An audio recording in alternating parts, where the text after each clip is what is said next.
Hello दोस्तों, good evening.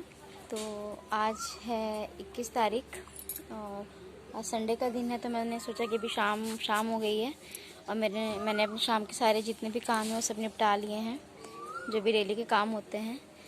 और उसके बाद में अभी हमने सोचा कि आज संडे है तो थोड़ा सा कहीं घूमने के लिए चलें बाहर में, कुछ गुपचुप वगैरह खाने के लिए। तो मैं आपके साथ में शेयर करूँगी हमारे यहाँ का जो मार्केट है, वो आपके साथ में शेयर करने वाली हूँ। मैं जगह मैं नहीं बता सकती आपको कि कहाँ का मार्केट है, बिकॉज सॉरी हाथ से स्लिप हो गया mobile, because of safety purpose. तो अभी हम लोग चलेंगे, आपके साथ में रास्ते का पूरा व्यू शेयर करूँगी। और मैं आपको अपनी नई गाड़ी दिखाती हूँ। उसका मैंने बता तो दिया था आपको मैंने कि नई गाड़ी ली है, बट मैंने आपको दिखाई नहीं थी ठीक तरीके से प्रॉपर। तो आज मैं आपको दिखाऊँगी। तो चलिए फिर मिलते हैं आपके साथ में मार्केट में। तो दोस्तों, ये है मेरी गाड़ी जो हमने ली थी। मैंने आपको जो शिवरात्रि वाला ब्लॉग था उसमें आपको बताया था, बट पूरी तरीके से मैंने आपको अपनी गाड़ी नहीं दिखाई थी। तो आज मैं आपको अपनी बाइक दिखा देती हूँ, सॉरी एक्टिवा। और ये हमने इसलिए ली थी क्योंकि हमारे पास एक ही टू व्हीलर थी, तो थोड़ी प्रॉब्लम होती थी, वो मेरे हस्बैंड लेके चले जाते थे ऑफिस, इसलिए हमने ये दूसरी एक्टिवा ली। और ये मेरा बेटा यहाँ पे खेल रहा है। और ये जो आप दो पेट देख रहे हैं ना, ये मेरे घर के पेट हैं। ये जो बड़ी वाली पेट है ये 1-1.5 साल पहले आई थी, और ये जो छोटी वाली पेट है ये 26 जनवरी के दिन बॉर्न हुई थी, तो अब ये 2 महीने की हो गई है। इन दोनों की मस्ती चल रही थी तो मैंने रिकॉर्ड कर ली। और अब हम चलते हैं बाहर कुछ खाने पीने के लिए। मैंने आपको बताया था ना कि हम जाने वाले हैं। मेरी सिस्टर इन लॉ है, ये पीछे एक्टिवा लेके आ रही हैं, मैं अपने हस्बैंड के साथ उनकी बाइक पे जा रही हूँ। हमारे यहाँ 2 टू व्हीलर हैं तो हम उसी से आते जाते हैं, और ज़्यादा दूर हमें आना जाना नहीं रहता है, और परिवार भी हमारा छोटा है तो आराम से हो जाता है, कोई दिक्कत नहीं होती है। तो चलिए आप लोग एंजॉय करिए। और ये देखिए सनसेट था, बहुत ही प्यारा लग रहा था, तो मैंने थोड़ा सा रिकॉर्ड कर लिया। और ये जो आप चर्च देख रहे हैं ना, ये जहाँ पे मैंने अपने बेटे का एडमिशन कराया है। मैंने शायद आपको बताया नहीं है, मेरे बेटे का एडमिशन हो चुका है। और वो एक बोर्डिंग स्कूल है, क्रिश्चियन स्कूल है, वो बोर्डिंग स्कूल है। मैं बोर्डिंग में अपने बेटे को नहीं डालूँगी क्योंकि घर मेरे बहुत पास स्कूल से वॉक इन डिस्टेंस पर है, तो इसलिए। और ये चर्च वहीं का है। और ये जो आप स्कूल देख रहे थे ना, ये पूरा बहुत बड़ा स्कूल है। ये मेरे बेटे का स्कूल है।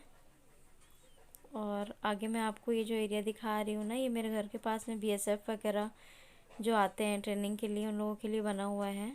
अभी आप देखेंगे रेड कलर की जो बिल्डिंग है वो सब। तो आप लोग एंजॉय कीजिए, देखिए। मैं आगे म्यूज़िक डाल दे रही हूँ, और जहाँ पे ज़रूरत पड़ेगी मैं वहाँ पर वॉइस ओवर भी कर दूँगी। आशा करती हूँ आपको मेरा ब्लॉग अच्छा लगेगा। So let's enjoy.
खा पी के हम लोग वापस घर आ गए थे। कुछ देर के बाद में मेरा भाई आया हुआ था, तो फिर इसलिए हम लोग जल्दी घर आ गए। और वैसे भी हमें एक्स्ट्रा कुछ काम नहीं था, हम सिर्फ खाने पीने के लिए गए थे, तो इसलिए हम आ गए थे। और यहाँ पे मेरा बेटा खेल रहा है अपने मामा के साथ में। वो थोड़ी देर के लिए आया हुआ था, 1 घंटा मुश्किल से बैठा था, उससे कुछ काम था, तो इस तरफ आया था, तो घर भी आ गया मिलने के लिए। और बहुत ही मस्ती करते हैं दोनों जन जब मिलते हैं, या अपने किसी भी मामा के साथ में मिलता है तो बस वही चल रहा है। हेलो दोस्तों, वेलकम बैक। तो अभी हम लोग घूम के आए हैं और मेरा भाई आया हुआ था, जैसे कि आपने क्लिपिंग में देखा होगा। तो अभी वो चला गया है और घर भी पहुंच गया। 1 घंटा हो गया। मेरा घर और ससुराल ज़्यादा दूर नहीं है, 1 घंटे की दूरी पर है। मुश्किल से 20 या 22 किलोमीटर दूर होगा। तो बहुत दिन के बाद मैं शूट कर रही हूँ, और आज बहुत दिन के बाद में हम लोग बिना किसी काम के सिर्फ ऐसे ही खाने पीने के लिए थोड़ा सा बाहर निकले हुए थे। तो आपको पीछे बैकग्राउंड से आवाज़ आ रही होगी, मेरी सिस्टर इन लॉ और मेरा बेटा इन लोग खेल रहे हैं, तो आपको नॉइस आ रही होगी, सो सॉरी फॉर डिस्टर्बेंस। तो अभी 8 बजने वाले हैं, खाना वाना मेरा बन गया है, और मेरे हस्बैंड और मेरे फादर इन लॉ किसी काम से बाहर गए हुए हैं। मैं सोचती हूँ हमेशा कि मैं वीडियो हमेशा प्रॉपरली शूट करूँ, लेकिन नहीं हो पाता। सॉरी, वो मैं उन लोगों को बोल रही थी कि थोड़ा शांत रहें, बहुत ज़्यादा हल्ला वल्ला हो रहा था। हाँ बेटा, आपके साथ जाओ जाओ बाहर जाओ, दरवाजा बंद कर दो बेटा, जाओ दरवाजा बंद कर दो, थैंक यू। तो कितना भी डिस्टरबेंस कर लो, इन लोग डिस्टरबेंस करेंगे ही करेंगे। तो खाना वाना हो गया है हम लोगों का, और मेरे हस्बैंड और मेरे फादर इन लॉ किसी काम से बाहर गए हुए हैं। दोस्तों, मैं आप लोगों से एक बात पूछना चाह रही हूँ। आप लोग को मेरे ब्लॉग्स कैसे लगते हैं? आप लोग अपने लाइक और कमेंट के ज़रिए बताइएगा ज़रूर ब्लॉग्स कि कैसे लग रहे हैं, और अपनी राय मुझे ज़रूर बताइएगा। मैं कोशिश करती हूँ कि कंटिन्यू ब्लॉग डालूँ, लेकिन अभी नहीं हो पा रहा है। और आगे होली आ रही है, तो आप लोग की होली की क्या क्या तैयारी चल रही है वो भी आप लोग ज़रूर बताइएगा। मेरी तैयारियाँ कल या परसों से शायद चालू हो जाएंगी, जो कि आपको आगे ब्लॉग्स में देखने को मिलेंगी। सफाई वगैरह करना है, जो कि मैं कल या परसों से चालू करूँगी। और साथ में आप लोगों के लिए कुछ और मैंने नए वीडियो सोचे हैं, जैसे कि मीशो हॉल का, और भी कुछ है, बैंगल्स कलेक्शन वगैरह का वीडियो मैं आप लोगों के लिए लेके आऊँगी। तो आप लोग मेरे साथ में बने रहिएगा। मेरे अपने लाइक्स और शेयर के ज़रिए मुझे बताइएगा कि आपको कैसे लग रहे हैं मेरे वीडियोस। और अभी आपके यहाँ कोरोना का आपके जगह में क्या सिचुएशन है, बताइएगा आप सभी। हमारे यहाँ तो छत्तीसगढ़ में कोरोना काफ़ी रफ्तार से बढ़ रहा है, तो देखते हैं। लॉकडाउन का सुनाई तो दे रहा है, लेकिन अभी कुछ लॉकडाउन हुआ नहीं है। इसी समय कल 22 तारीख है, और कल ही से लॉकडाउन हमेशा चालू हुआ था। कल 1 साल हो जाएगा लॉकडाउन हुए होते। तो फिर से वही सिचुएशन बढ़ रही है। आप सबसे रिक्वेस्ट है कि आप सभी अपना अच्छे से ख्याल रखें, सेफ्टी लें पूरी तरीके से, ज़्यादा बाहर ना जाएं, मास्क वगैरह पहने। हमारे यहाँ पे जिस एरिया में मैं रहती हूँ, यहाँ पे कोरोना का एक भी केस नहीं है और काफ़ी सेफ है, लेकिन फिर भी हम लोग प्रिकॉशन लेते हैं। तो आप लोग के यहाँ क्या हाल चाल है बताइएगा।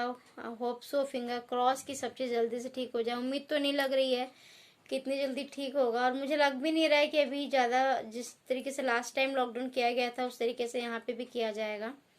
मुझे तो ऐसा नहीं लग रहा है, क्योंकि बहुत ज़्यादा नुकसान हुआ था जो हमारे छोटे जो काम करने वाले हैं उन लोगों का। अब मैं ना फॉरेन लोग का व्लॉग देखती हूँ, वहाँ पे तो अभी तक लास्ट दिवाली क्रिसमस जो भी गया ना, न्यू ईयर, यहाँ तक लॉकडाउन चल रहा था। आप सोचिए कि वहाँ पे क्या हाल हुआ होगा, कि साल भर पूरा लॉकडाउन में ही उन लोगों का गुजरा हुआ है। सोचिए कि हमारे यहाँ तो फिर भी कंडीशन काफ़ी कंट्रोल है, लेकिन विदेशों में तो बहुत बुरा हाल है। ऐसा हाल हमारे यहाँ ना हो, इसके लिए हमें प्रिकॉशन लेना बहुत ही ज़्यादा ज़रूरी है। उम्मीद करती हूँ कि आप लोग ये चीज़ें समझेंगे, अपने घरों में रहेंगे, सेफ रहेंगे और सुरक्षित रहेंगे। आपके एरिया में जिस तरीके से कोरोना का केस है, उस तरीके से आप उसे हैंडल कीजिए, ताकि कि आप लोग सेफ रहें। अगर ज़्यादा केस है तो आप लोग घर में रहिए, मास्क वगैरह, सैनिटाइजर वगैरह यूज़ कीजिए। अब तो एक लाइफ का एक पार्ट बन चुका है इतने 1 साल